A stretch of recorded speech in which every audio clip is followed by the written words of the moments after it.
বিসমিল্লাহির রহমানির রহিম। আসসালামু আলাইকুম।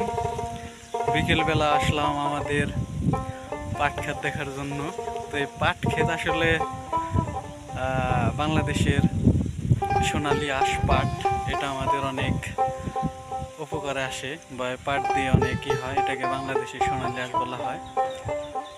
এর কারণে আমাদের পাট ক্ষেত দেখতে আসলাম। আবার এই পাট ক্ষেতের অনেক কাহিনী আছে, অনেকই আছে। বড় বড় বিখ্যাত যে সকল মানুষ আছে, যেমন মির্জা গালিব, তারপরে আরো যে সকল বিখ্যাত মানুষ আছে, এটা দিয়ে হয়তো আরো সুন্দর সুন্দর উক্তি দিলেও দিতে পারতেন, হয়তো বা তারা দেয়নি।